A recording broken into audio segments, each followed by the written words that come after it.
And we are live. I am Adam. This is Highly Articulated. And today we are talking about some crowd-funded projects, which love them or hate them, I think they're here to stay. I think this is sort of the way of, the collecting world from now on. And I'm okay with it. I'm here for it because it's kind of one of those things where, if I love something and I sort of want to support them, it's kind of like put your money where your mouth is, in some way. Um, some things work out, some things don't. But anyway, um, joining me today is somebody that is very, very excited about a current Kickstarter. And you know him well if you sort of pay attention to anything that I do. um Honestly, I was like, hey, I'm going to talk about Cyberzoic, on Sunday. And he's like, you want me to be on the video? And I was like, do we do too many videos together? I'll let you guys be the judge, because he agreed to join me. He was excited. Brick, what's going on, my friend? What's going on, Adam? Yeah, I mean, I don't know, man. What do you have some issues with spending time with me? Is that what's happening here? No, it's not that at all. It was more that, like, it felt like I didn't want you to feel like you were my default, like, sort of choice, in the sense that, like, I didn't want you to feel obligated, No. because we do videos together, to just do videos because I asked you. Yeah, yeah. Um I I Well, di- I I had you in mind when I was thinking about doing Cyberzoic, and we'll get into it because, like, Cyberzoic is kind of a funny one for me, where I love it, but I wish I didn't, and I haven't backed it. I mean, that's the other thing. okay. It's like I don't know if it fits for me, but in a weird way, like, it's everything I hoped. Uh, Yeah, you know, I feel like you and I are flipped on this one compared to Armies of Ashmore in that you backed that one right away, and I was kind of like, mhm, I knew I was interested, but was like, oh, where am I at with it? And then this mhm. one, but I know we're kind of joking around about sort of like doing a lot of shows together. What we mainly do regularly is the AWOC thing, and Yeah, there's a connection, right? Because AWOC was one of these toy lines a few years back, right? Just trying to absolutely. Yeah. crowdfund, get interest, and multiple times. So it actually makes perfect sense for you and me to be talking about this today. So let's do Mhm. it. Yep. We were also, I think you and I are both, have similar opinions about, independent toy lines, Yeah. and, just sort of participating in this sort of renaissance where, the fans of a previous era, previous generation, are now becoming the creators, and sort of Hmm. living out their dreams, right? Yep. They're able, we all had IPs and toy lines and things that we absolutely loved, and we were like, oh man, I wish there was this. And now we're in an age where it's possible. You just need a little bit of help, and Hmm. and and Hmm. we're happy to help. We're happy to sort of, like, talk about this stuff and get the word out. But bunch of people in the chat already. Let's check in with them. Star is here. Pain's Toy Samples is here as well. Says dinos, dinos, dinos, battle armor dinos. Yes, Yep. exactly, man. It's pretty exciting. Sam Rock is here. Sam Rock's been slipping a little bit. Normally he's the first one in the comments, but Star's kind of taken up that mantle a little bit. Jay Wright says Lego sale. People are lined up for blocks. He got me the first time with it too. Carol, blocks. The joke is blocks. Yeah. Got it. But literally my brain was like, did I miss out on a Lego That's what sale? when But he yeah, yeah, sent yeah, me that the other yeah. day, I was like, wait, where? What's Wait, on sale? VIP points? VIP points? What? I The Lego people are nuts, and it's like, as soon as Lego goes on sale, we buy sets that we don't need because there's 8 parts out of 1,000 that are hard to find or something like that. Jay Wright, regret not ordering a his tank. Again, another crowd-funded thing for sure. There's Hmm. there's that, right, where as soon as they start shipping and stuff like that, and you don't have it, that FOMO kicks in Hmm. more for some people than others. I'm usually pretty good about it. I'm sort of a strong believer in, you get your order in. Yep. If you love it, and if you don't get your order in, you kind of you take your chances. I also think if you don't get your order in right away, you probably don't need it. So you probably don't need to buy it. That idea of sort of See, yeah, the hype is real for some people, and for other people, you're like, no, I get it. I get why people are excited about it. But you're smart. For me, it's I like to think I'm smart, but in a different way. It's like, okay, cool. I'm excited. I want to support. I'll throw money on it. And then there's time, especially with like the Hasbro ones and even the Kickstarter ones.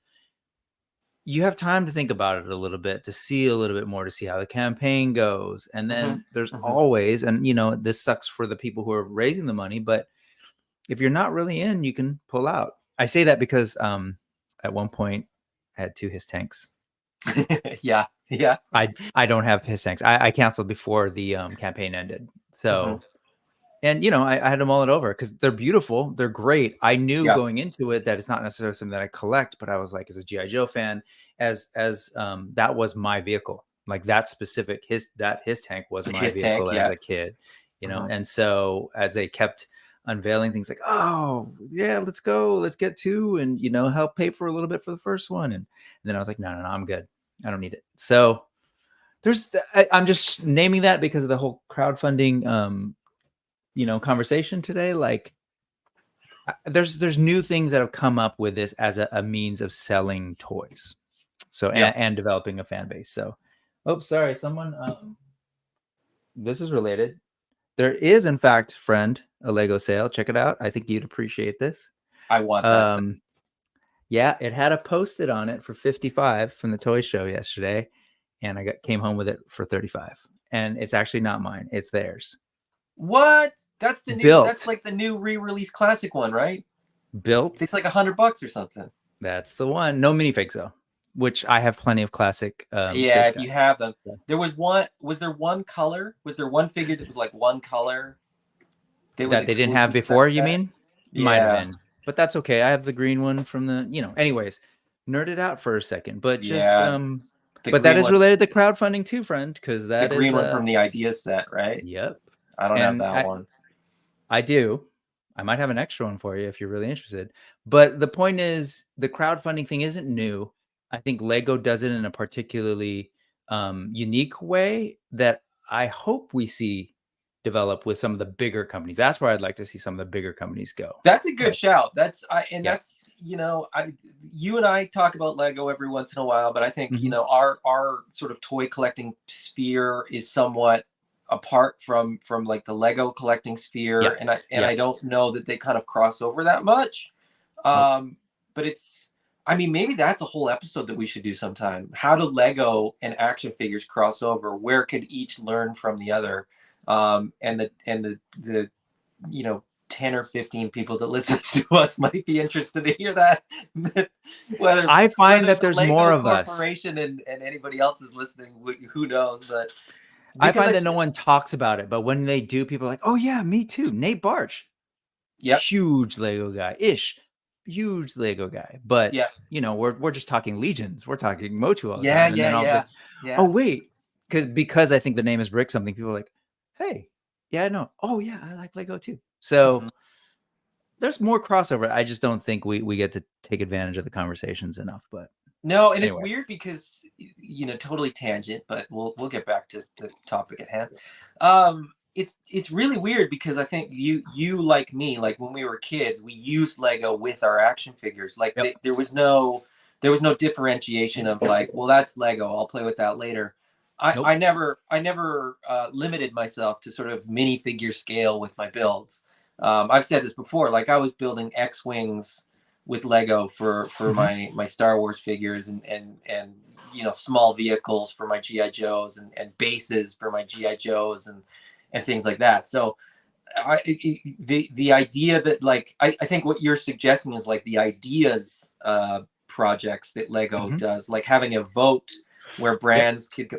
Now some are doing that. I mean, Mattel Creations has put out their fan votes. There's been like 2 ever. It's not a regular thing, and it's not And a they're process generated by internally. they're internally. The Yeah. Lego thing, and we're kind of, but just to give you a sense of crowdfunding and what are the options are there, Lego Ideas exists where like Lego fans who are huge fans of Lego, huge fans of other IPs, like they want to see certain things built in one of their favorite toys ever in Lego.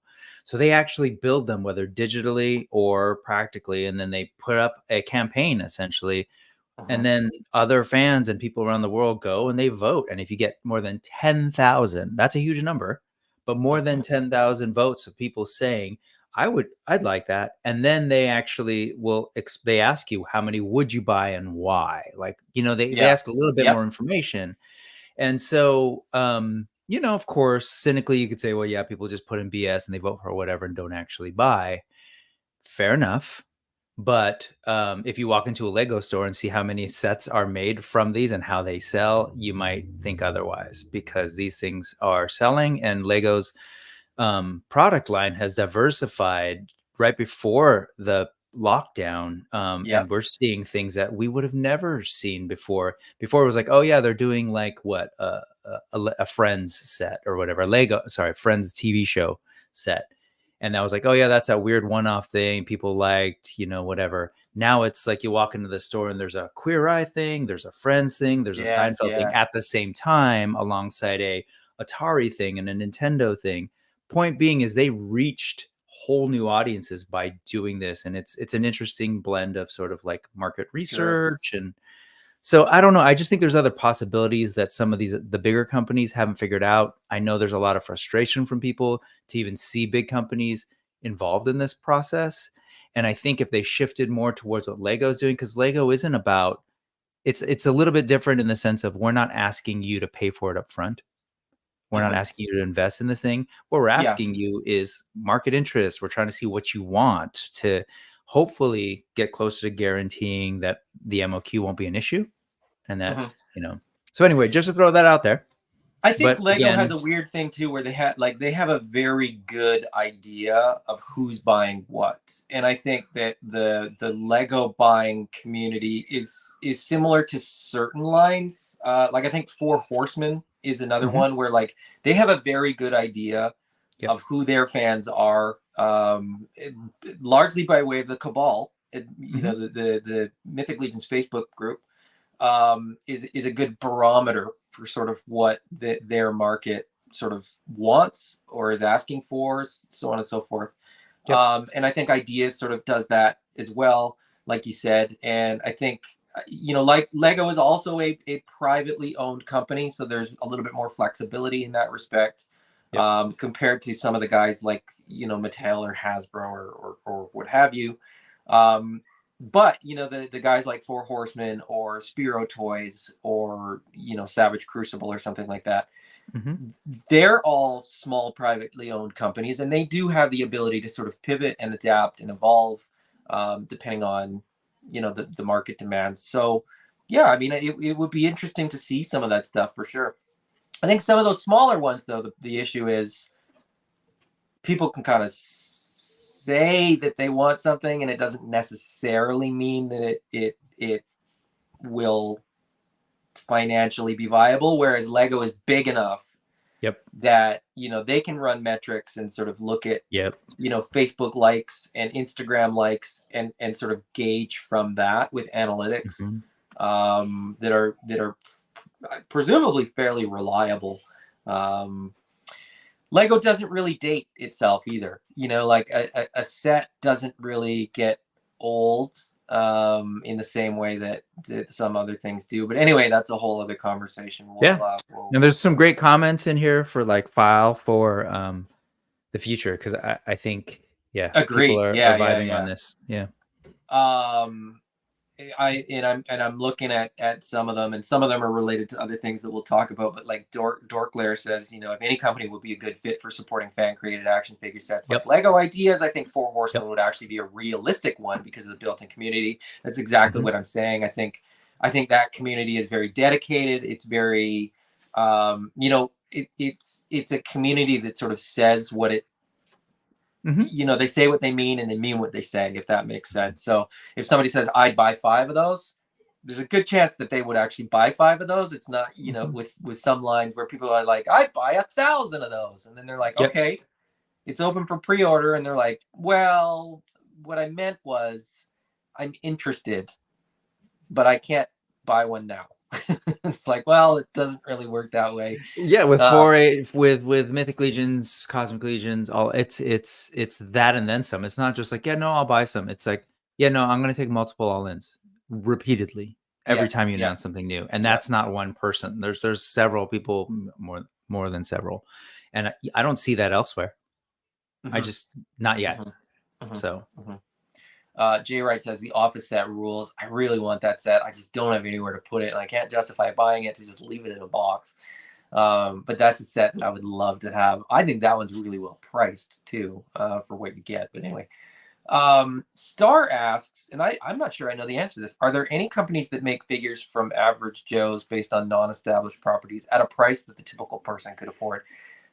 Affordability is one of those things where it's so subjective because none of this is need-based. It is all want-based. So what's affordable to one person may not be affordable to another person. You know, the idea of value versus price is something that I've talked about before, where they don't always line up. And for most of us, different things are going to be offered. The price is there. If the value sort of is there for you as a collector, then the price seems reasonable. If the value is not there, then the price is going to seem unreasonable, i.e., you know, not affordable. So that's a tough one. I mean, that's a conversation that's like a you know, a roundtable discussion for a lot of people that have higher pay grades than I do, I would say. And Dorklair says too, what would you consider a price that the average collector could afford? Exactly. I mean, depending on sort of what group you're sort of pulling from, you're going to get a different number. And you know, there's not really much you can do about that. But on that note, let's look at a project that is currently up for crowdfunding. It's not a Kickstarter, it's a crowdfunded project that I think the price is pretty reasonable on. It is still, you know, the numbers are still going up, but it's pretty slow at the moment. I'm talking, of course, about the Hasbro Legends HasLab Giant-Man at $200. You know, I think it's reasonably priced. I think it's a relatively sort of attractive offering if you're a Marvel Legends / you know, classic Avengers fan. But big bump in the first few days. It's been sort of chugging along. We haven't seen any big spikes. It's doing better than the last Marvel HasLab. It's definitely doing better than the previous couple Star Wars HasLabs previous to the Ghost. But it has sort of a thing going on that's similar to the Ghost, where like the progression is worrying some people. I still think that it's likely to fund.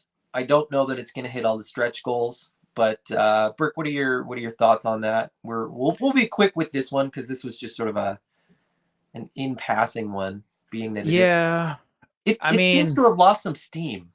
It does. The problem, the part that makes it hard for me to sort of feel confidently say, oh, it'll fund, is I guess what I call the HasLab problem, or the HasLab collector, or HasLab watcher, I guess is probably more accurate problem. Where I just think there's a lot of frustration with Hasbro in general, and this is not the first HasLab, right? So I think there's been a lot of strong feelings about them in particular and how they do things across the different lines. There's a lot of like, almost like it's become a meme, right? To sort of make fun of like the bones of the Rancor or whatever it is. Yeah. And so I think, I think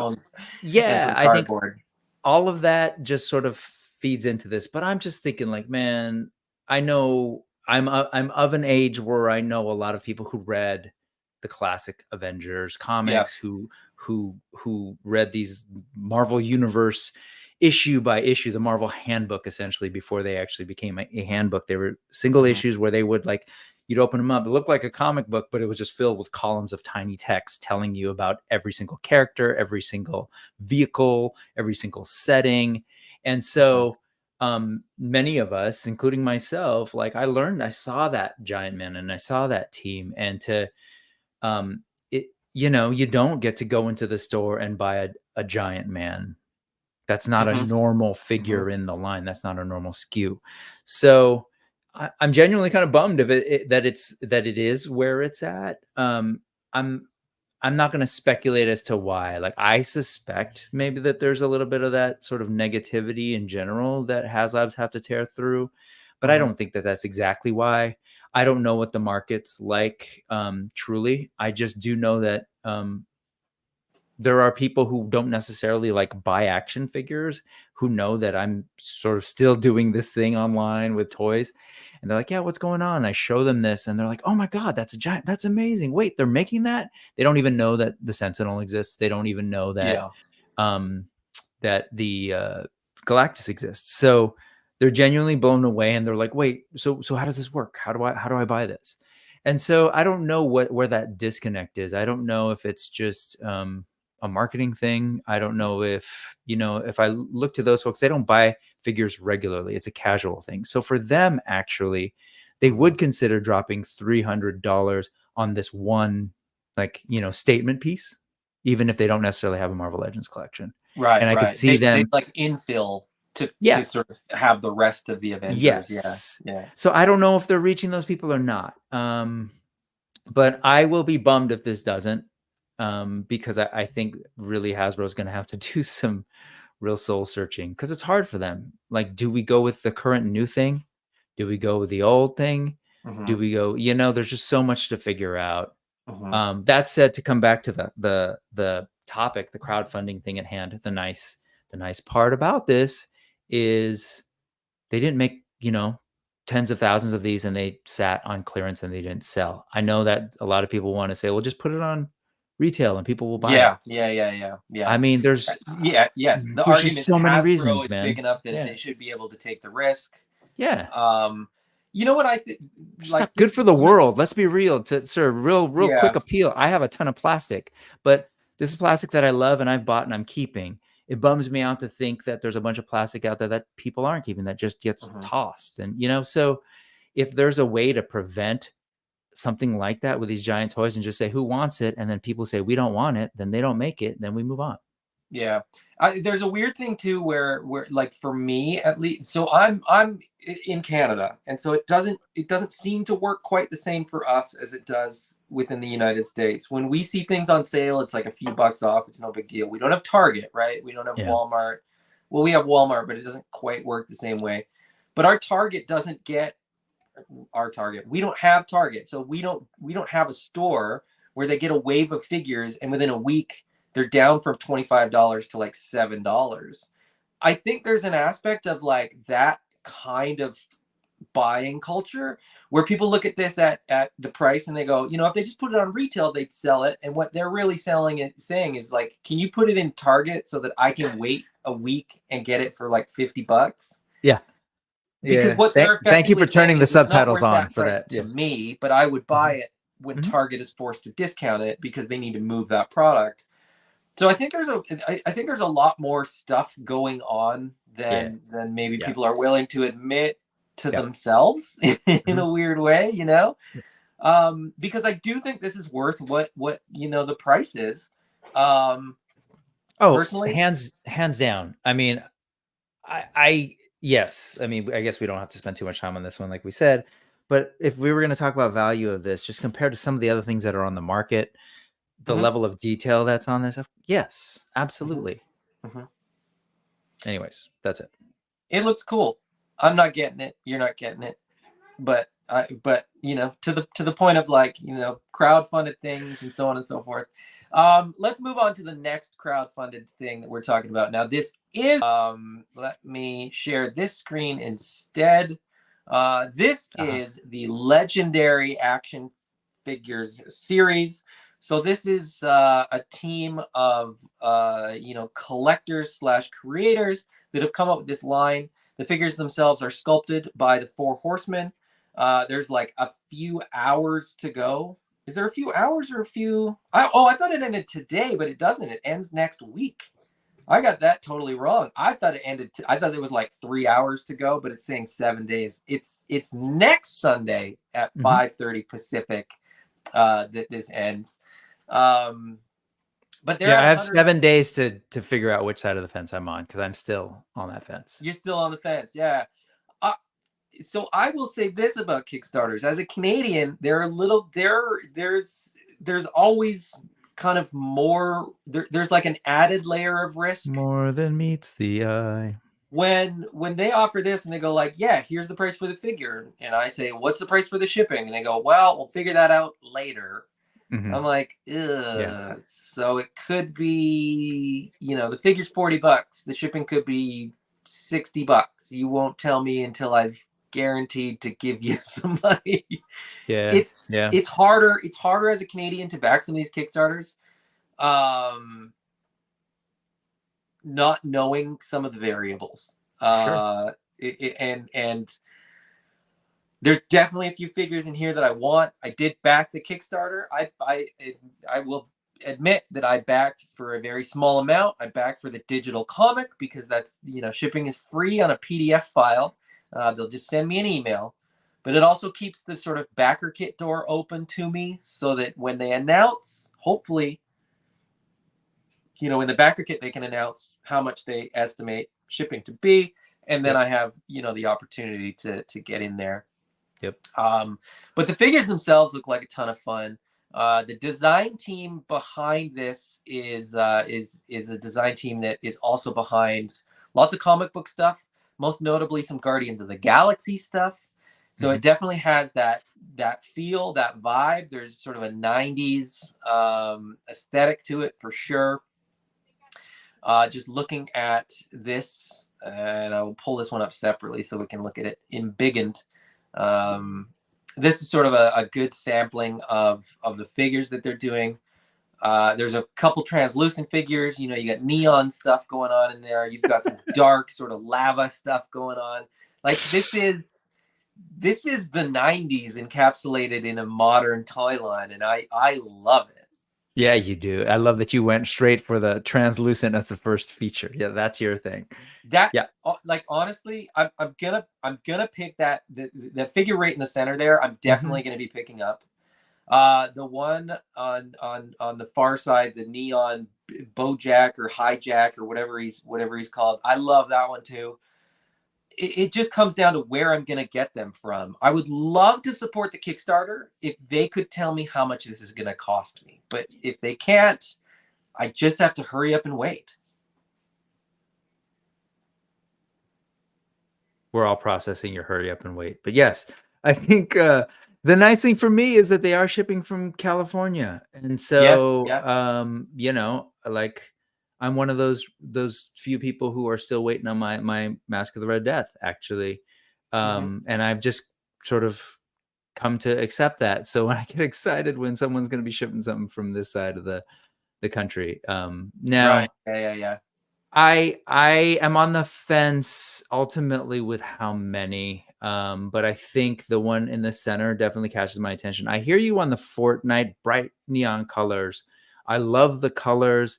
I'm not super into the design. Like in general, you and I've talked about this before, but I'm kind of this definitely feels like it's leaning into a time period in toy and pop culture, like the Image comics of the 90s, those guys designing characters where more was more versus this feels like Generation X or like Gen 13 or like those really like I don't want to say style over substance because there was some good substance there, but like they were highly stylized. Yep.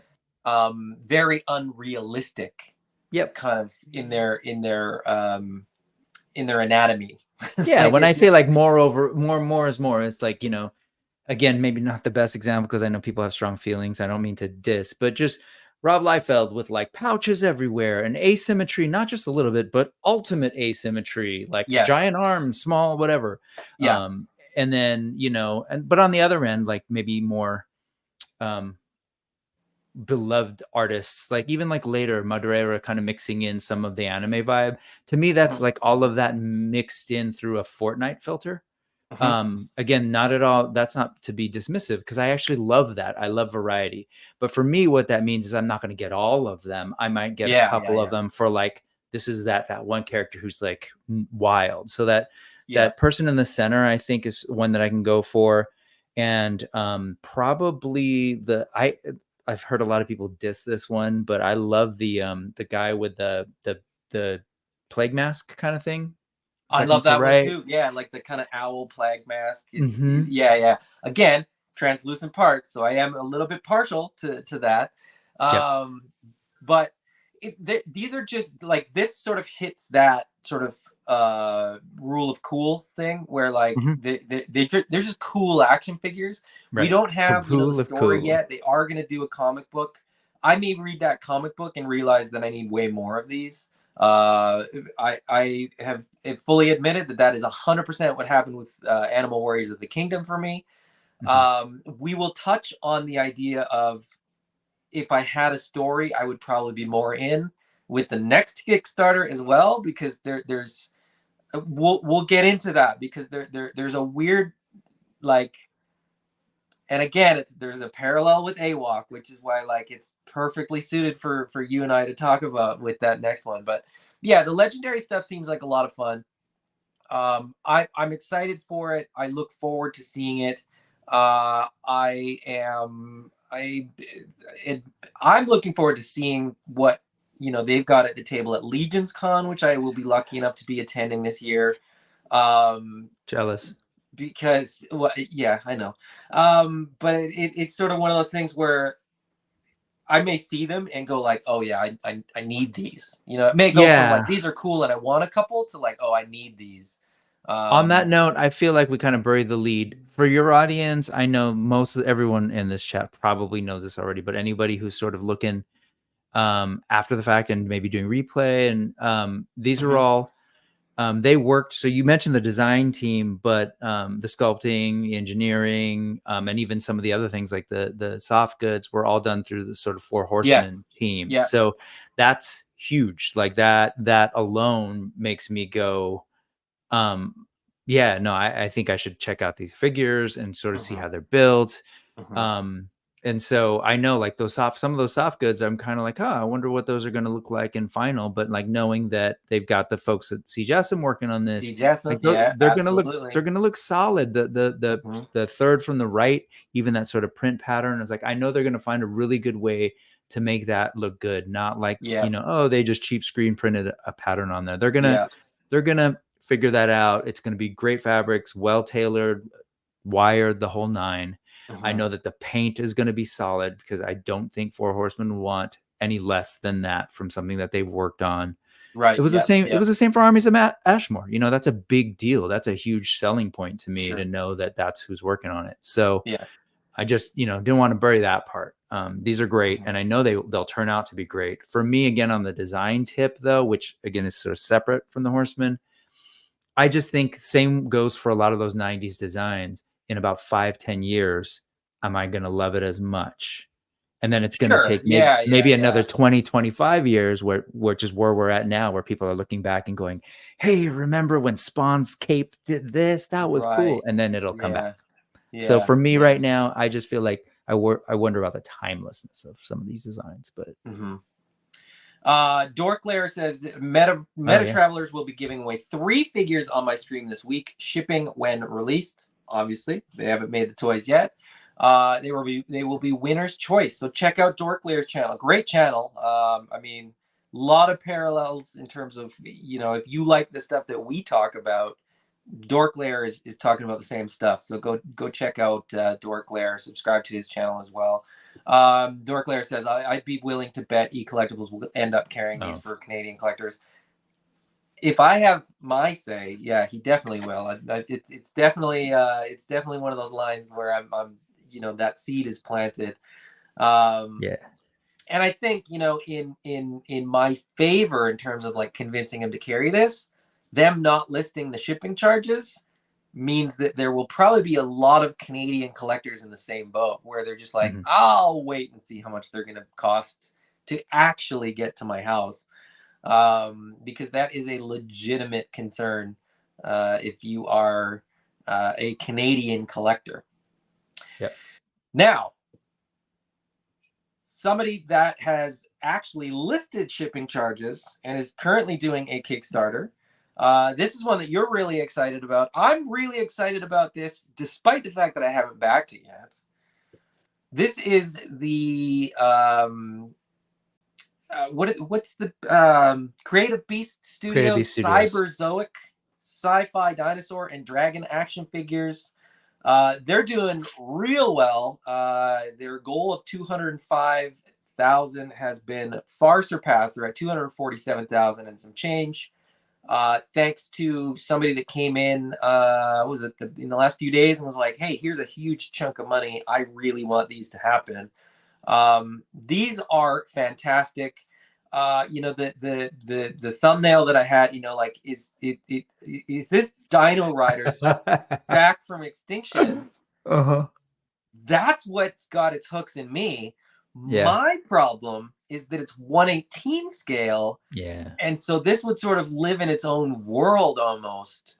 Now, whether that is okay or not, I don't know. And that's my current struggle. And that, you know me, that fascinates me. When Ken kind of wrap your heads around in that way and you're kind of like, oh, can I make these work? I'm of the Mattel Motu brand management team who said, hey, go get that tiger from that other line and work it in. We're just going to use it. And they said, no, it's totally wrong. It's the wrong scale. No, just do it. And hence Battle Cat was born. That's me. So, you know, I'm trying my best not to trip so much. And this is not me diminishing your perspective, but for me, it's just sort of like, hey, these are, go back to the tagline again. It's sci-fi dinosaurs at the very top. Do you remember that? Yeah. Cyberzoic sci-fi dinosaur and dragon action. There's nothing in there that says, hey, you should be worried about the reality of your shelf if you're looking at that line. I mean, between the dragons, between the dinosaurs, between dinosaurs the sci-fi and dragons. They're like, dinosaurs are cool, but let's go one step further and let's include dragons in the line. Visually though, like, again, this is everything that I've seen for like the last year and a half, ever since we've seen, I mean, I've been looking at the concept art for these before that, and I had no idea that there were dragons in the store. It was about a year and a half ago when they revealed that Arctic dragon, where I was like, wait a second, is this a completely different line that they're doing? And they revealed, no, this is going to be a part of the Cyberzoic thing. So the whole notion of fantasy like dragons mixed in with the dinosaurs then. And from what I remember, there weren't even like the mammals back then. So that was a later edition. So I'm just like, I was attracted to the idea of a giant beast with the level of paint that thing has, and it's not what I would consider to be a typical dragon, right? It's definitely kind of this real fantastic mix of like almost like a not a, what do you call it, a griffin, kind of like there's bird-like features to that, right? There's some parts of it that almost seem mammalian, lizard-like. Like there's an interesting mix. There was a little kind of snippet in one of the like little write-ups that they did in one of their kind of news blurbs or whatever that said that they like, based on what sort of dinosaurs look like and what some of the prehistoric mammals look like, they wanted it to keep sort of within that framework. Oh yeah. So they've actually tried to make it so that it could like be sort of like it fits, right? Like they're not just like, we're going to design a dragon from scratch. They kind of took elements from existing creatures and or that was sort of my interpretation. Well, if I may, could be like wrong, Creative Beast Studios is also known for this line, which is the Beast of the Mesozoic line. And so David Silva, in addition to being like an amazing creative, you know, is also very much into sort of like paleontology and the sort of latest science when it comes to dinosaurs. So Yeah. in doing sort of a dinosaur line, it was really about like, how do we kind of create more scientifically accurate dinosaurs based on the current thinking and evidence at this moment, which includes, yes, the feathers and everything. But to your point about the mixing in existing animals, all of the color ideas for these, obviously, like we don't have evidence of, we have some evidence of color, some tiny evidence of color in the scientific record, but like not exactly what would the exact shading be. So there's some speculation there based on existing animals. So each of these they actually do paint schemes based on animals from the area that have evolved in that area from where this thing was from. So they'll take an actual bird in nature now and they'll go like, oh, well, let's use these colors. So it's kind of to what you're saying. They're carrying that over in this line and kind of thinking about, well, this is kind of a mammalian and it's a dragon, but if we were to do it, what would it look like? I love that stuff, man. I love that, that attention to detail too. Like you said, that David Silva is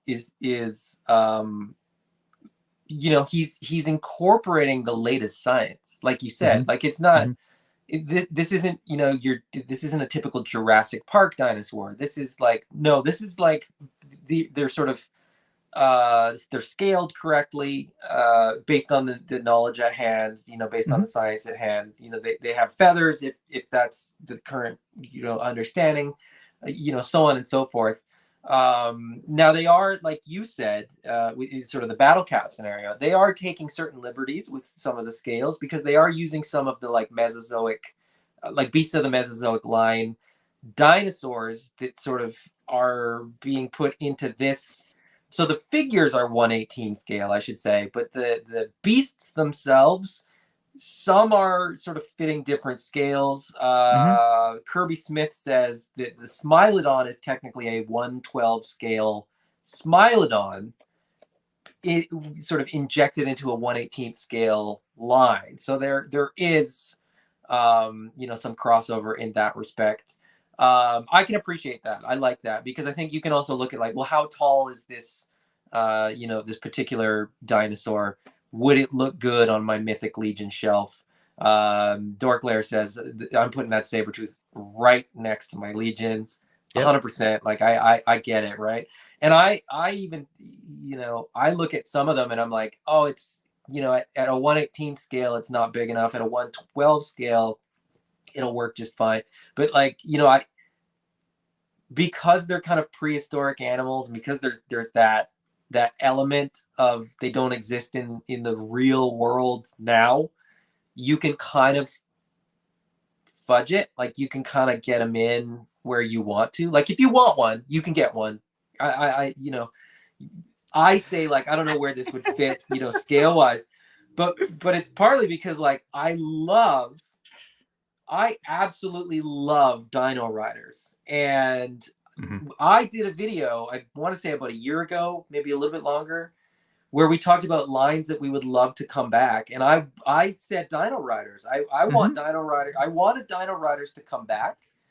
And I said, if they could do like a 1/18 scale, that would be great because you're making them a little bit bigger, which means that the sculpting could be a little bit better. The detail could be a little bit better. The weapons and things like that, it could all be a little bit better. Here I am presented with exactly what I asked for. And I'm still kind of on the fence. But we'll see. I've got a little bit of time to decide. That being said, I mean, these are going to be available at retail after the fact as well. So if you don't get in on the Kickstarter and you do get that FOMO, you can still, pick these up at a later date. They are listing shipping, and it's not awful. I'll be honest. It's pretty reasonable, and so part of me is like waiting for like if the dollar sort of hits the right exchange rate, maybe I'll be in. I don't know, but we'll see.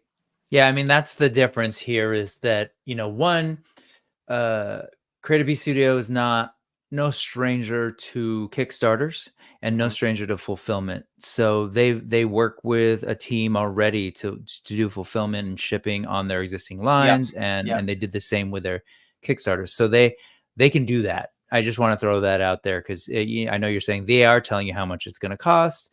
And if anyone's familiar with Adam's background, he understands logistics and has a head for it. And so I think when you say, hey, why don't you just tell me how much they're going to cost? Again, just to note that not everyone is necessarily in a position to or has the mind to do that. Yeah. Whereas these folks are able to do it because they've done it before. They know what these things can ship out. They have a sense of probably what the packaging's like, what it's going to look like when it comes to them.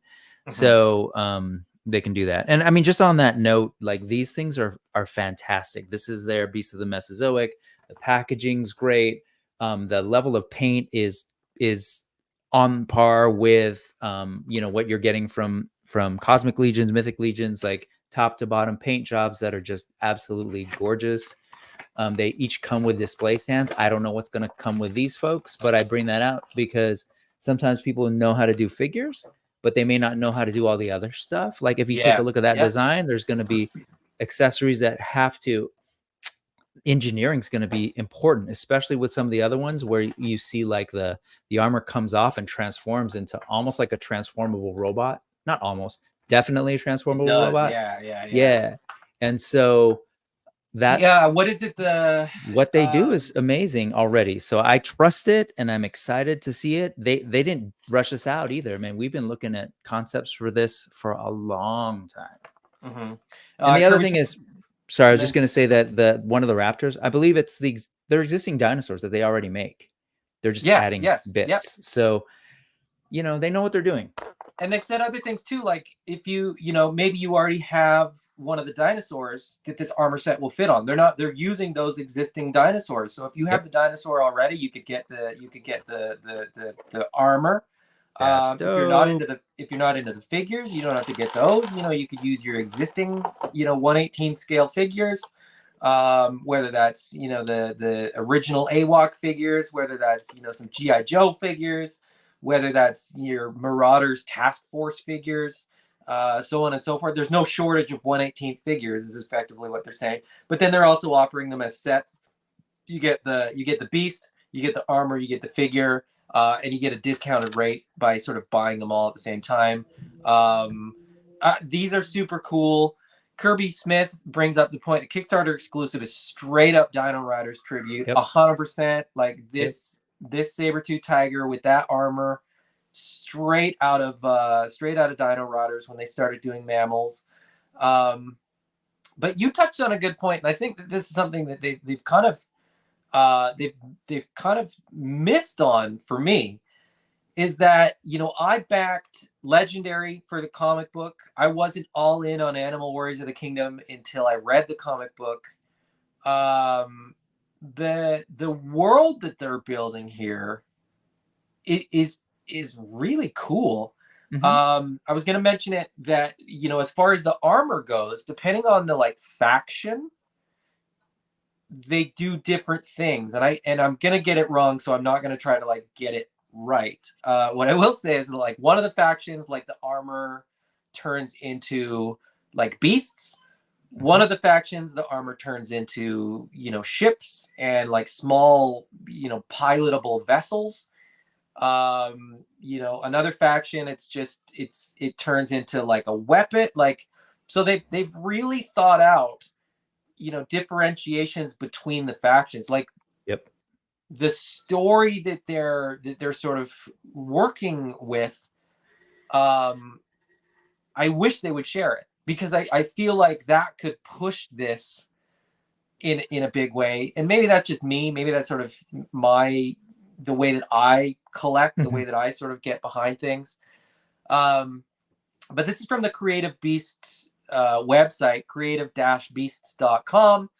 So this is all the concept art for the series, and I'll bring it up and kind of scroll through them this way.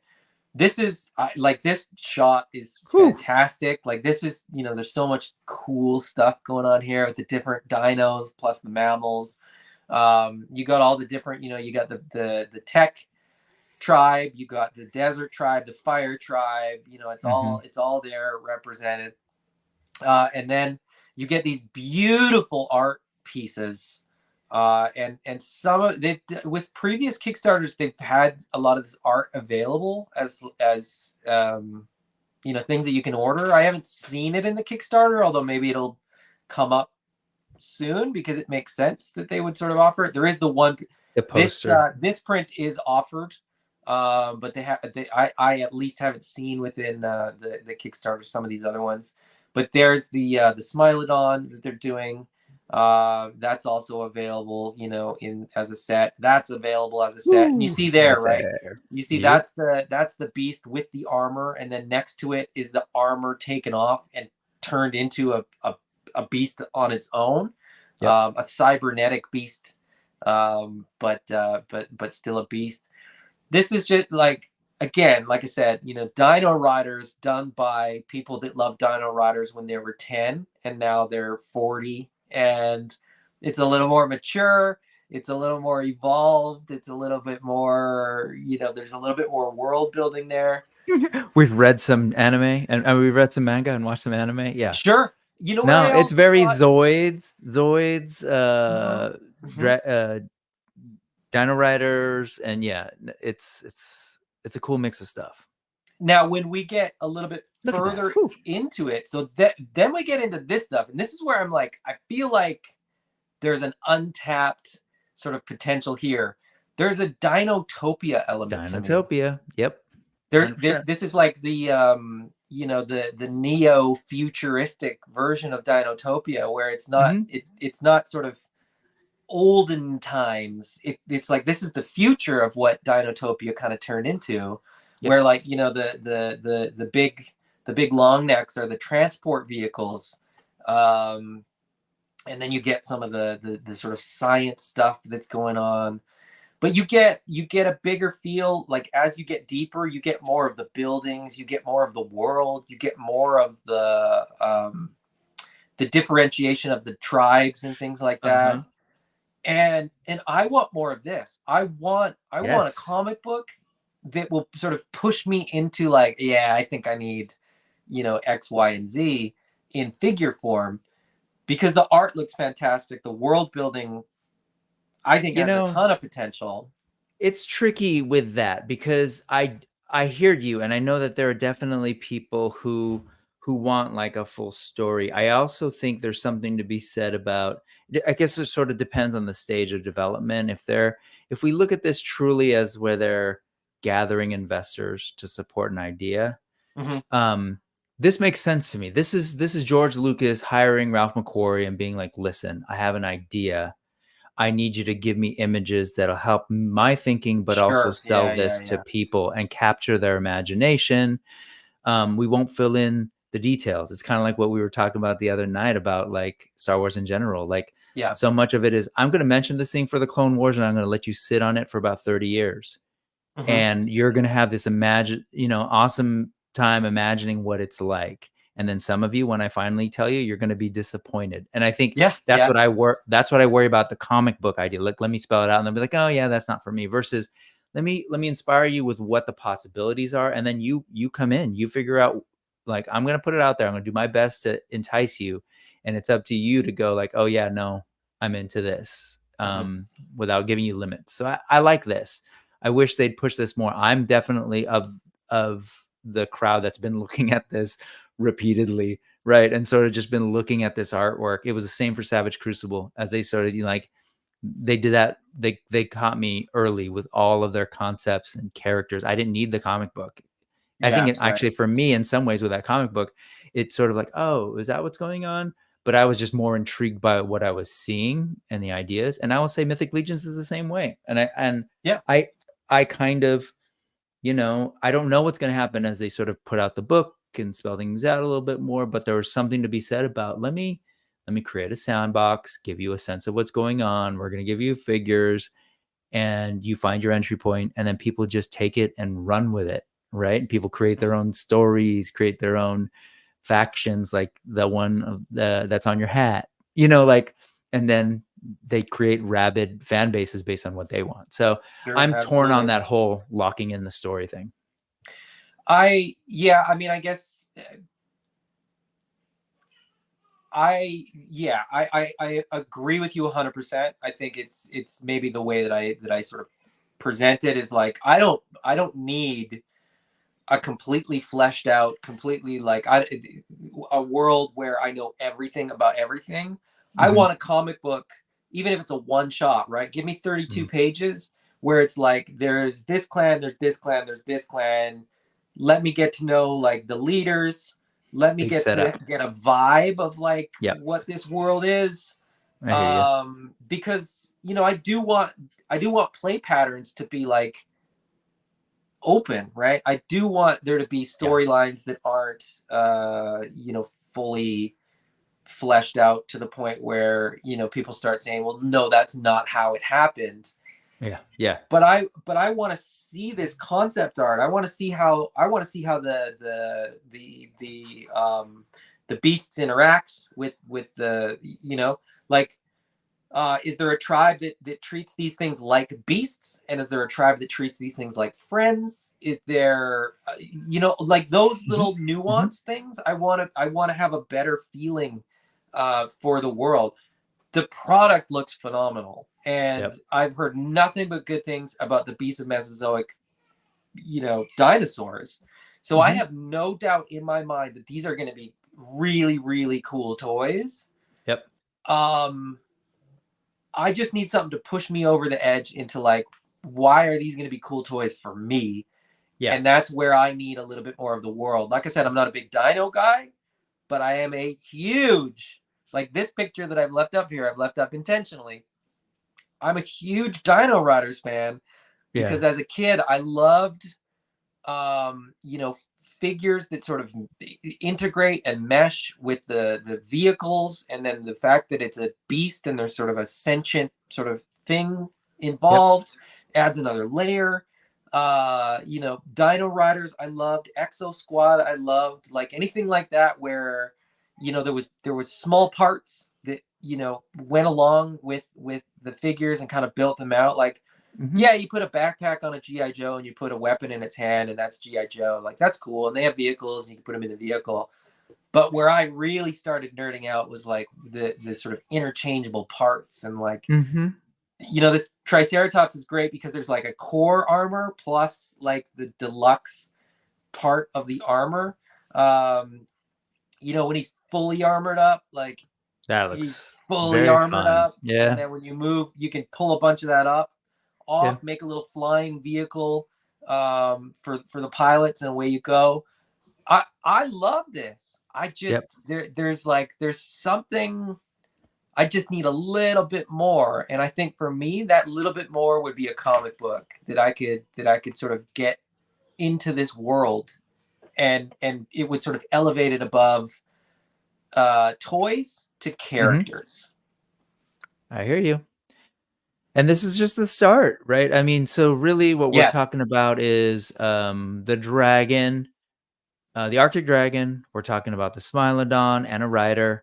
We're talking about a raptor with armor and another sort of character. Like there's just a handful of things, but it's a smattering across the different sort of tribes or factions and creatures. So yeah, that thing right there is the same one that I was showing, right? It's the exact same one, different paint scheme. So, I could just get the armor and it'll work with this. And I think that's amazing. So, well, it also, I mean, as far as a genius move, that also allows you to like go into the back catalog. And if you're like, oh, I really like that dino, but I needed a little bit more. Well, now you can buy that dino in that color. Maybe, I don't know if it's still available. Buy an armor set in the Kickstarter, and away you go, right? You could have you can army build these now in different colors. Like when I talk about army building, I don't like having like a whole bunch of army builders that look the same. And so that's where I think that there's a lot of potential with that as well. But I will say the one thing that I wonder how they're going to do this, because if I were to put out a worry or a question, a wonder is these things, for example, they need stands to stand. Right. These are not Jurassic Park. Like these things, intentionally, almost comically, have the giant feet. Giant feet, yeah. And so these aren't that. So these very much will, I think, have to be more of an adult collector kind of line until they sort of figure that out. Because I think this would just frustrate kids. And I think about too the armor and the idea of transformation. These are my wonderings. If like this takes a stand and they accept and embrace that that's just a reality that collectors will have to deal with. I wonder how much they'll accept in terms of the finicky nature of putting these things on and having parts. Just to throw that out there. And I will also admit that that's, you know, I always like to say that I'm not really a collector. I'm just somebody that buys a whole lot of toys. My toys do get played with. My toys do come off the shelf. And, you know, if these came into the house, you know, would we be losing parts regularly? That's part of why, like, I really want to see these in person. I would love to be able to like take the armor off and put it back on before I know whether this sort of fits, you know, for what I want in terms of playability and stuff like that. Because if these are like a shelf presence, that's great, and there's going to be tons of people that are going to be into that. But I want this as a toy. Like I said, I want Dino-Riders. Yeah, these are I them. get that. Yep. I'm all about it. I'm here for it. But your concern is my concern as well. Yeah. You know, how playable are these versus just being like a cool adult collectible where you have to put it on a high shelf, and, you know, no hands under the age of like 14 should ever be sort of able to touch them. Because for me, I'll be totally honest, at that price point, they need to get played with. They can't just take up shelf space. Well, yeah. They're not cheap, but I think they're worth, you know, what they're priced at. Sure. Because they're very unique. They are really well made from everything that I've heard. You know, from the people that have the dinos already. You know, the articulation's great, posability is great. They're a ton of fun. I just hope that sort of extends to the armor, to the figures, and you know, we sort of. I really want these to be toys, I guess, is what I'm, and that's my concern, is that, like, I think as toys, these are fantastic. As something that's going to take up space on a shelf, they're going to take up a lot of space too. Yeah. Despite being 1/18 scale. Yeah. I mean, it's one of those things. Well, I've sort of held these things up, and some of us are just, I don't know. I'm not very smart when it comes to thinking about those kinds of things, but but I will say, you know, I brought these for comparison too. This is Mattel. This was on clearance. Let me I'll remove this because we kind of covered that, but yeah, 5 feet plus. I'm a 5'10" person. Okay, so this is on its tail, standing next to me. It's articulated but limited. You know, I can lower its neck. Ooh, and it takes some muscle. But if you look at the paint job for its scale, it's very cool. But then what I mean by like the level of quality for some of this stuff, it's very different. The level of detail, still great. This is fantastic. This is totally playable. My kids play with it all. You know, they were playing with it all night. But I don't know. It's interesting to me to sort of think about where we're at in toys in general, that we do have this range, right? We do have the ability to sell things like this. And it's not like they're just doing one. I mean, they keep coming out with these super-sized ones. There's several long necks, right? AKA long necks now from this line. So, you know, there's a bunch of stuff out there. That's why I do feel like, and I did raise that wondering about Cyberzoic, the playability, maybe it just occupies a different space, I think, too. That's something to consider. That, like, you know, do I wish that Mattel could figure out a way to make Dino-Riders work that could work with some of these? Absolutely. Like these are the ones you can go rawr and toss them around and give them to little kids, and they'd be at price points that are reasonable. Yeah, But yeah, yeah. this And is that where the was crowdfunding thing always comes back to, though, man, because it's like I just said, that was on clearance. It's on clearance right now, $20. That, I think it was more than $60 at retail. at full So price. Yeah, yeah. there weren't, and it's not they were just getting rid of 3 or 4. There were like at least like 8 or 9 stacked in like this weird little corner at Target. Mm. And then they had to make room for the other ones that they're trying to sell that are big too. So it's like, this goes back to what I was saying earlier with the crowdfunding. Would I rather they not make a giant man if they know that they can't sell them, because the alternate is we're just going to dump all these giant, awesome looking toys that quote unquote nobody wants, or AKA no one's willing to pay full price for. I don't know. I come back to the crowdfunding thing. And at this point in humanity's existence, I'm actually okay with the idea of maybe not doing, of not making something. Yeah. Yeah, of No, not. I'm right there with you. I think, I know. you know, Just this is for the folks out there in the conversation, because I feel like that gets missed sometimes. Like people are like, no, just give me my thing, put it in retail, and then let it languish and let it go to the garbage dump or whatever, right? Or let me be one of the few people that got it, so that later I can make a bunch of money from the next sucker who's willing to pay me 5 times for it. Like, I don't know. There's a lot to it, rather than just simply like crowdfunding's bad and corporations shouldn't do it.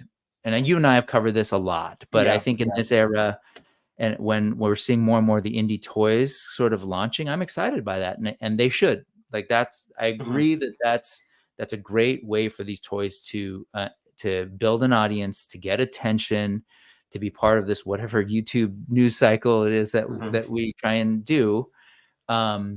And I understand people's concerns about Hasbro and Mattel trying to do the same thing. And it was with full intention that I brought up the Lego thing, because I do think it's a slightly different model, where I think that Lego is more so leaning into the notion of it's purely a marketing piece, right? It's sort of like, hey, we might want to do this thing. Who's interested? And they can do some planning, and they don't need to take your money up front. So I don't know. Yeah, it's market research, and then they hit you with the product, knowing that, okay, we'll make X number of these because this is sort of based on, you know, the numbers that we saw reacting to when we asked people if they wanted it. Yeah. There's one piece of that you and I haven't, sorry, I just realized there's one piece you and I haven't mentioned about that, though. Those are sold at a place called the Lego Store. And that's a huge difference, right? They're not waiting for Target or the Wallies of the world to be like, hey, yeah, we'll give you shelf space and it's going to cost you this much. They're like, okay, fine. They jump right to the end. They jump right to the front line, and they go, here's the product. It's on the shelf. They tell you when it's going to be on the shelf. And if they tell you it's going to be on the shelf, it's there that day that they tell you. You know, all of us nerds can line up, you know, and in front of the Lego store and pick it up that morning, and around the block. Yeah. Infinity War Tour and Jurassic Park sauropods truly just collect dust at all the stores I see them at. You know what's crazy? I've never seen one in a store where I live. So that's part of it too, is that like the logistics of some of these things, right? These big giant boxes don't end up at every store. Some stores don't have room for them. Some stores have sort of buyers that say, you know, my market's not interested. Yep. So the idea that you kind of put it out there into the world by way of the internet, you know, say what you will about the internet, you know, you got to take the good with the bad. Anybody can go on one of these Kickstarters and see it and order it and you know, buy it, whereas you're not going to be limited to like having to find it in store, right? So there is an element of that going on there. And I like that Kickstarters have sort of this weird, now, you know, depending on where you are and what version of democracy exists around you, everybody's version of democracy is a little bit different, and it's a little bit tarnished recently. Too soon. There is sort of a very democratic feeling about this, right? Like the crowd will, the market will dictate whether this thing is viable or not. Yep. And I kind of like that. I kind of like the idea of like, you know what, maybe we have a great idea, but maybe we think it's a great idea and the market just isn't there. Maybe we don't even know how big the market is. You know, maybe we think it's a good idea. We put it out there and there's an overwhelming reaction to it that you know, oh yeah, we've been waiting for these forever. We can't wait to get it. The price is great. We're on board. You know, we're talking about a couple Kickstarters that are, you know, beyond funded now, which is fantastic. So, you know, they did it right. You know, there's Kickstarters that don't do it right. There are, you know, HasLabs that don't hit, you know, that you know, price for value thing. Like I said, it has to hit, it has to work, and sometimes they don't. And if they don't, you know, those would be, you know, those would be the sauropods sitting on a store shelf somewhere, being ending up in a landfill in 5 years or 10 years or whatever, but still being there, you know, 100 years from now, because this stuff doesn't break down very fast. So oh, sorry, kids. Brian Brink says, "I hope that Giant-Man funds. I'm not in on it. However, they tried a different formula this time that I'd like to be successful." I agree with you, Brian. Yep. And I actually had Brian Brink's geekdadlife.com spreadsheet up. I wanted to show that, like, the Giant-Man is still trending in the correct direction. It hasn't taken a downturn like the Engine of Vengeance has. So I'm still optimistic that it will fund. I think it's worth having that. You know, as somebody that's not backing it, I genuinely believe that Giant-Man is more worth having than the Engine of Vengeance. Now, that's personal preference. That's more like, you know, there's more history there. Yeah. I think if you wanted the Engine of Vengeance, you know, you know, that's too bad. I'm sympathetic for people that wanted something that couldn't get it, but who knows? Maybe in the future. I think that's actually, I think that's an objective statement. I 100% admit that it's an objective for statement. a number of no, yeah, because like we have figures. I have figures of the team. Yep. So I was saying objective. Now I actually think it's objective. No, I'm saying no. I think that there's some objective basis for that because Marvel Legends is a figure line. This is a figure of an actual character that exists that was key to a lot of the teams that you're building. There's an objective need to have that more than the Engine of Vengeance, which is to a particular Ghost Rider character that they've never released the figure for. Yeah. Yeah. So I absolutely think there's a reason for it to exist before Engines of Vengeance. Yeah. So. Get it, people. Get it. Like I said, I think it will fund. I think there's lots of people that sort of wait till the end. I know that there's a lot of resellers that will wait, and especially if the number is low, they'll buy high because they'll know that there's not a lot of them going to be flooding the market.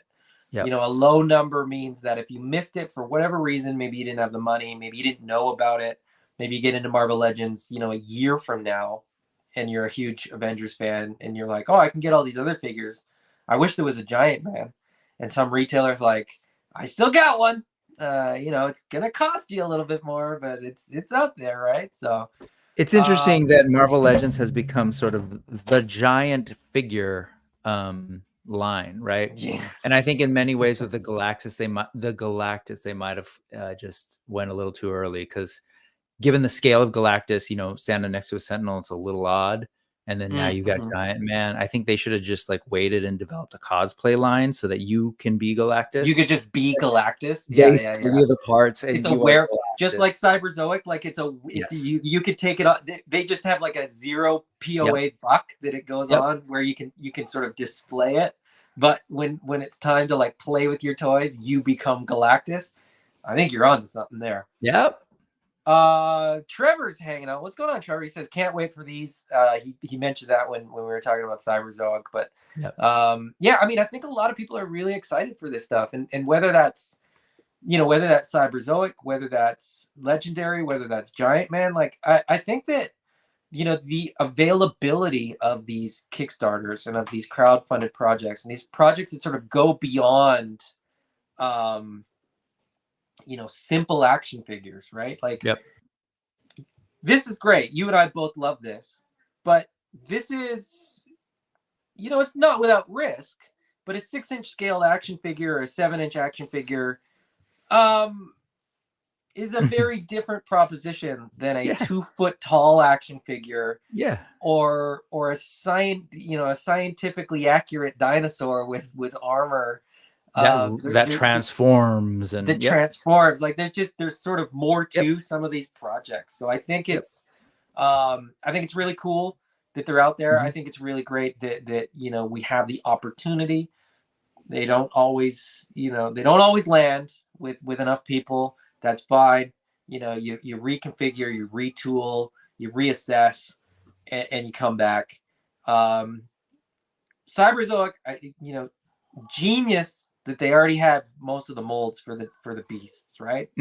You've already so much of your sunk cost is your molds, and the fact that they already have most of these ready is for the dinos. For the dinos, not the dragon, not the mammal, but the mammal they were working on anyway for their Beasts of the Cenozoic line. So it's smart. They're doing a lot of smart things. And I'll just want to say this: action figures aren't necessarily dinosaur. Action figure collectors are not necessarily dinosaur collectors. I don't know if you've dug into it, but there's a whole, like we do talk about Toy Tube, and we kind of travel in these circles of people who talk about action figures. There's a whole world of Toy Tube about dinosaurs. And I've learned a lot by watching it the last 2 years, and a lot of them out of Europe too. So when I was sort of looking at Cyberzoic and sort of looking up people who were talking about it, there was a lot of YouTube channels that were dinosaur YouTube channels that were like, oh wow, now we can have toys. So when I say like I want playability, they're like, I want to put it on a shelf. So like there is different markets for these things, and you're absolutely right that like. And just like with Giant-Man, right? Maybe there's a market, an untapped market, in terms of getting like the dinosaur guys to buy toys. Is not like is not like an obvious thing, but like if you can, there's all those potential customers, those potential collectors. So. Sorry, my brain. I've been hanging out with Kayla, and I was thinking like real dolls or something. I didn't know where you were going with that with Giant-Man, but I was like, "Wait, where's it going?" There's an untapped market. Yeah, they're well. I mean, I think anatomically correct 1-to-1 scale dolls do exist, so there is a market for that as well. But that's not this channel. Galactus.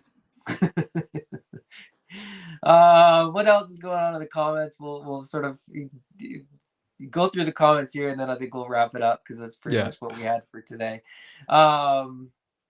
Rick Jones says 112 Smilodon is cool. I hope to see more mammal megafauna like a North American mammoth would be. Oh, that would be cool. Mammoths are cool because I like elephants, so there's sort of that familiarity there. And then just like a hairy elephant is really cool. Also, there's a museum in Victoria that had like a scaled mammoth, and every time we would go there I was like, this is like, so that sort of there's a nostalgic thing going on there for me too with the mammoth specifically. But Rick Jones, maybe it's just me, but it would be nice to have a 112 caveman. I think going forward, if the line continues, if they can figure out how to do the action figures, I think it would make sense, right? You'd probably see now whether they would sort of cross over the actual science where certain things live in a world where they didn't. But well, it's less about the science for me. Yeah, it's less about the science for me. It's more about exactly that. Yeah, it was more that they set up the world around like there's these different factions of humans. So it'd be. I wonder why there would be sort of previous stages of evolution of humans, but whatever, it's science. They'll figure it out. Science fiction, they could write it. I think you could just do it as like a it doesn't really fit in any of the lines, but there's demand for okay, like a whole line of okay. Like it could be, it doesn't even have to be a line, right? It could be like every year we're going to do a different deco. Okay. Of a caveman, right? If you got Smilodon, Saber-tooth Tiger, you got the mammoth. Sure. Maybe you just want that, and then they'll do like a cave painting playset that you can get. Paint your own cave playset, or I don't know. My brain just went to when Dino-Riders actually did the sort of like the They were bad terrible. yeah, they were said terrible. that to That's you why. when we were chatting Yeah, earlier. that's why I was like, wait, weird. is that what they're talking It was about? weird. It didn't make sense. It didn't fit, and I didn't like it. I said that to you. I was like, oh yeah, when they went to mammals and then they did the caveman, and it was just it didn't. It was weird. It didn't fit. But like I said, I mean, if you're displaying the mammoth and the Smilodon unarmored, I could see you sort of wanting a caveman to go with it. Yeah, I mean, it's not my thing. It's Rick Jones' thing. Okay, the Smilodons need food. The Smilodons need food. Exactly. Yes. Payne's toy samples. Very good point. Lots of stuff. Not enough space or funds to go around. Sadly, yes. Apart from building homes for our collection, which most of us can't afford because we're broke from the toys. Yeah. Brian Brink says, you just described my purchase of the Sentinel. I'm not into it now, but I imagine someday I'll be a big X-Men once I really dig into it. Like a big X-Men fan, maybe? Yeah. And I'm a big X-Men fan, and I still was like, that's bigger than my kids. I don't know. I mean, the office that I'm in is where all my toys are. It's like 8x10. That's a big footprint for one figure. So Infinity War Torn, I was a 118 collector first, so I backed Galactus for that collection. I kind of want to back the Giant-Man for the same reason. That makes them even bigger, right? Which is super, super cool. Yeah. Infinity War Torn as a 118 collector, Cyberzoic makes perfect sense, right? A lot of the guys that sort of world build within 118th scale, these would be a no-brainer. If I was doing 118 stuff regularly, 100% I'd be about this. Yep. Wesley K says Cyberzoic is David Silva's 4th Kickstarter, so we know. Yep. So he knows what he's doing. Yeah, absolutely. Star, good point. See potential similarities between these Cyberzoic dinos and Guyver. Star knows that you and I could sit here and go like, I see this, I see that. Yeah. But he's let's 100. Extrapolate what Star other is properties fit here. 100% right. It's very Guyver Unit 1. It's like all sorts of stuff going into this, but I'll stop there because you know where we can go. Rick Jones, I take a realistic tall ginger Neanderthal. Is that realistic? Wesley K says I could see a Neanderthal as part of the Beasts of Cenozoic. That's what I'm saying. Like there could be sort of an add-on where you could get, a 2 or a 3 pack of cavemen or something like that. I could see that. For Rick's last comment, there's an app for that. Just so you know. There you go. Yeah. What else you got, Rick? What else am I going to throw my money at? What other campaigns are coming? Oh man, I don't want to know. Like, part of me, you know me, Brick, that like I have my lane and I tend to stay in it, and within my lane, I tend to know what's coming. I tend to put feelers out and sort of get an idea of what's coming. So when some of these pop up that I don't expect, like Cyberzoic, I'm like, I knew it was coming, but I didn't know that I would be on the fence about it. I was 100% like, that's cool, but I don't need it. The offerings come up, the prices aren't wild, and I'm like, maybe 1 or 2. I mean, what's the worst that could happen? I could get all of them. Is the worst that could happen. But this is a good. Yeah, I was just gonna say that's new. It launched just a couple of days ahead of the Cyberzoic Kickstarter. It's his second attempt, right? So it's Shardom's Prime and company trying to second attempt at a Kickstarter. Actually, they sort of like did it and then pulled back on that first one. So the question there being, Rick, are we in on them? And so for me, and I'll just say I'm not. And there's reasons for it that have nothing to do with the figure quality. Like I'll actually say I'll probably end up buying them, but not for me, for someone who I think their collection fits in.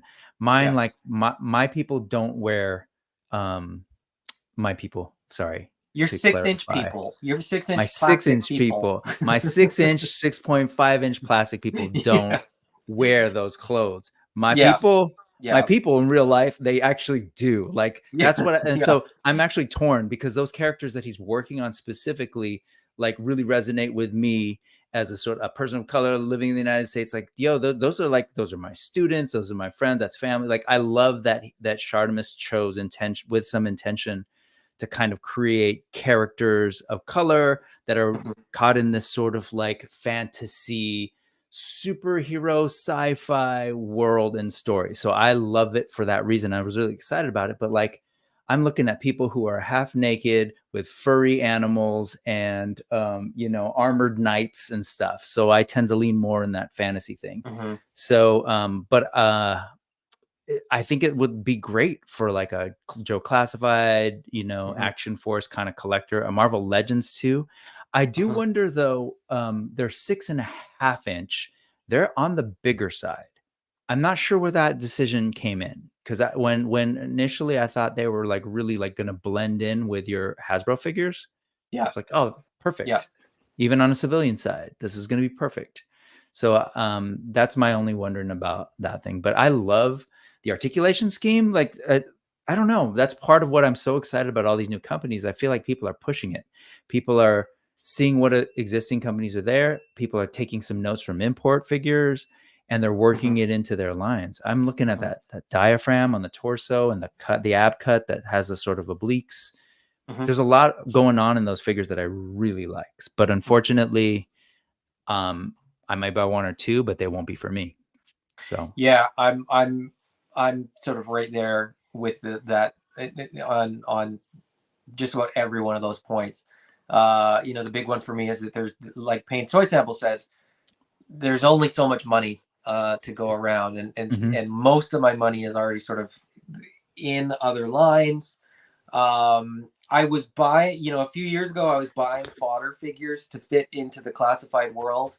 They're coming out with so many figures now that I just don't have the room in the budget or on my shelf to add, non-named characters that, fit, but I don't need them. Like there has to be certain things that I don't get. My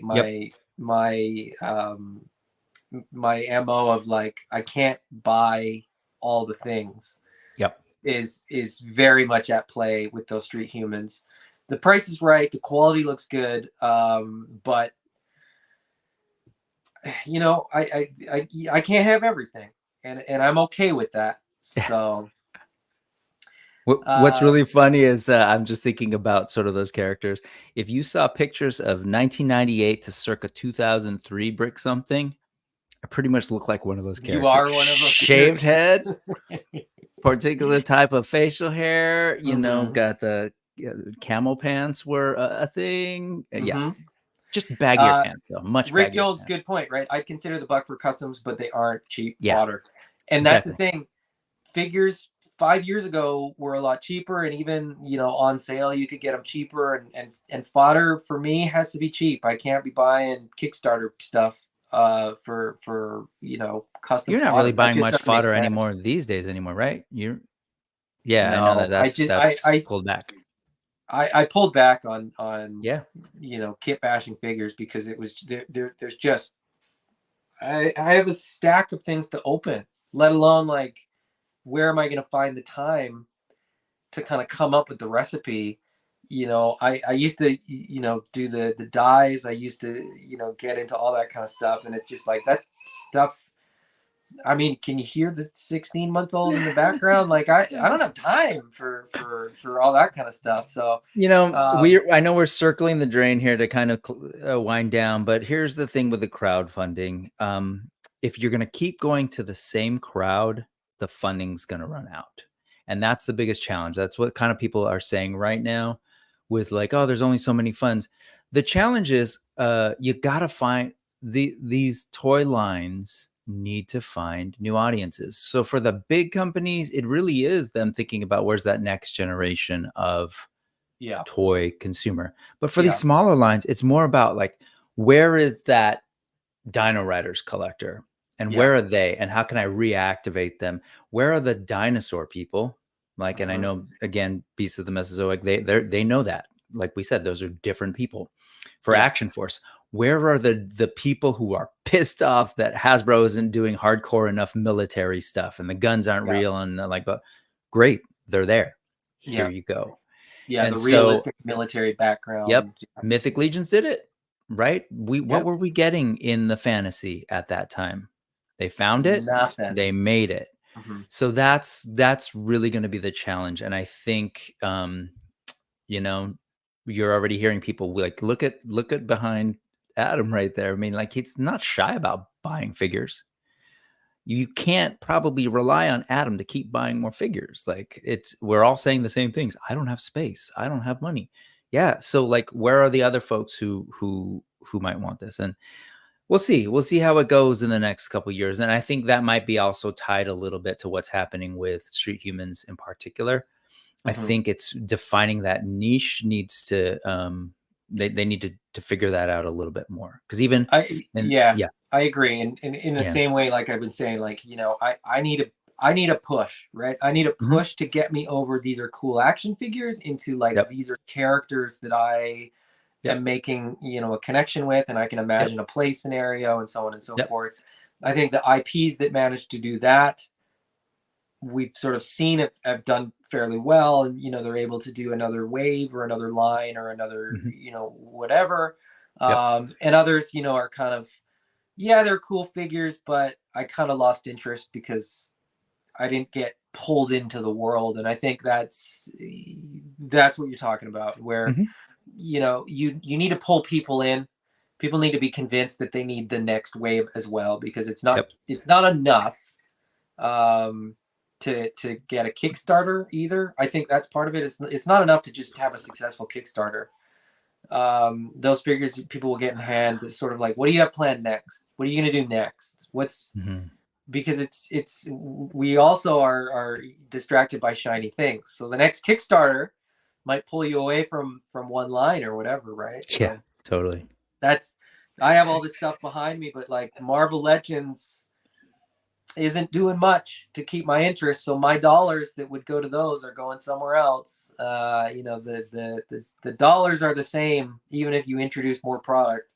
So then I just get pickier. So that's like you said, you got to offer something that really grabs people and really sort of resonates with people, and you got to grab the right people. So exactly.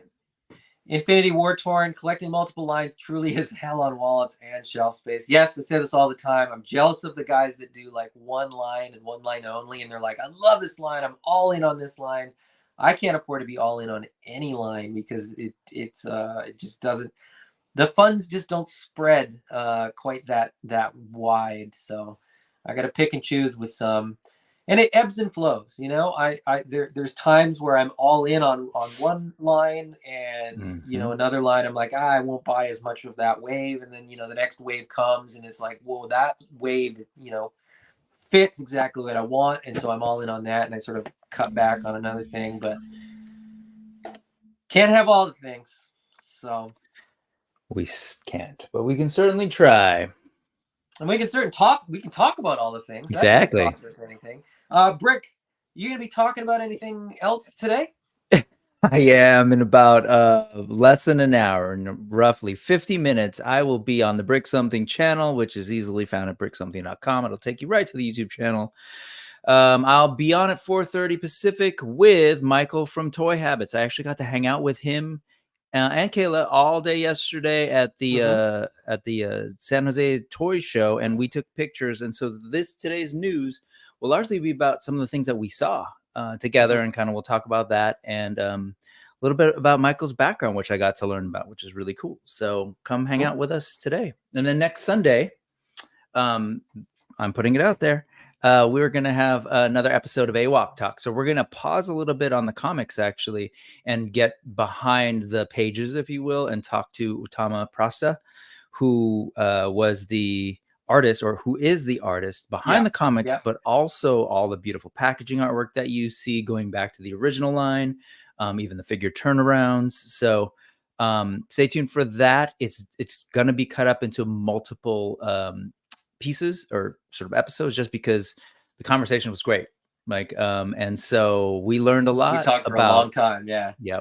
We learned a lot about the line. We learned a lot about sort of art and his background. So definitely come back, and that'll be next Sunday. I don't know the time. We should probably talk about that because I never launch it at a particular time, but it'll be Sunday.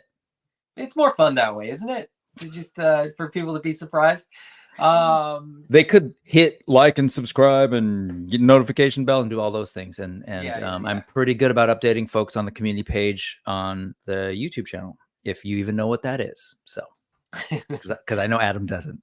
I don't. I am the worst YouTuber ever. I don't know how any of this stuff works. I just do videos and then I don't edit them. I just go about my day and move on with my life. I will be in the chat, you know, Brick, when you go on in about an hour, because I'm doing fun stuff at my desk. I'm actually, today I decided I had to give, you know, a whole bunch of figures a nice warm bath to loosen up those joints, doing a bit of kit bashing.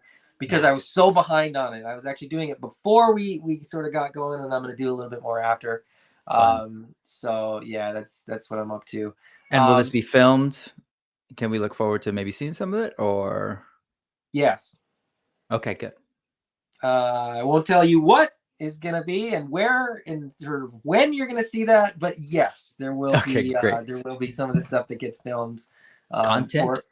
For consumption by you, the viewers, at a later date. But yeah, that's just playing with your toys, man. It's just so much fun, and it sucks that I have to like make time to play with my toys. I talk about them all the time, and I sort of like I get behind on opening them, and that makes me sad. But then playing with them makes me happy again, and so it all works out in the end. So.